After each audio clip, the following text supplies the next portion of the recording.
درود و عرض احترام خدمت شما دوستان و همراهان شرکت فلزیاب اطلس. با معرفی رادیو یو آر محصول شرکت اندرسون آمریکا در خدمت شما هستیم. یکی از بهترین رادیوهای موجود در دنیا. بروشور و سریال نامبر دستگاه هستش و تاریخی که تولید شده.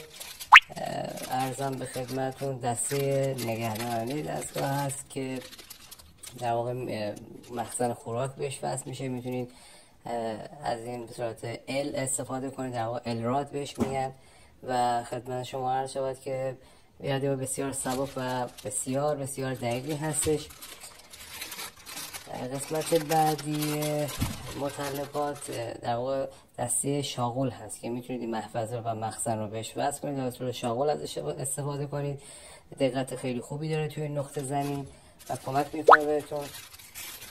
قسمت بعدی در واقع جعبه خوراک هست که شما برای خوراک‌های مختلف، برای سنگ‌های معدنی مختلف، برای توی کشورهای دیگه، جای دیگه برای پیدا کردن معدن ازش استفاده میکنه از این دستگاه و شامل سنگ‌های مختلف هست، سلیس هست، منیزیم هست، مس هست و خیلی چیزهای دیگه میتونید ازش استفاده کنید. ولی خب توی ایران معمولا برای کارهای باستانی از طلا و نقره اینا استفاده میکنن یا در حد مفرق اینا. به حال برای کاربری‌های دیگه هم ازش استفاده میشه. خوراکی ببینید همون خوراک رو براتون پیدا میکنه.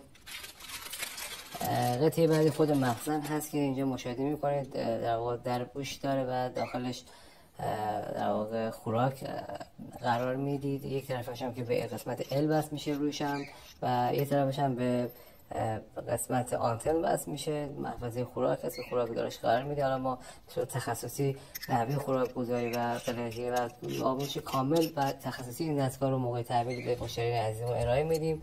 به این صورت به دسته وصل میشه و پیچ داره و وصل میشه و میتونید روش هم در واقع آنتن وصل کنید و در واقع شروع به کار کنید. محفظه مایع در واقع خود آنتن هست که آنتن رو میتونید به قسمت که بالا هستش وصل کنید و ارزم به خدمتون رادیو رو شروع کنید و حالت تاشو هست، باز بسته میشه و ارزم به خدمت شما عرض شود که به این صورت مثلا آنتن مخصوص هست که آنتن دیگه بهش نمیخوره، از جنس خود دستگاه هست.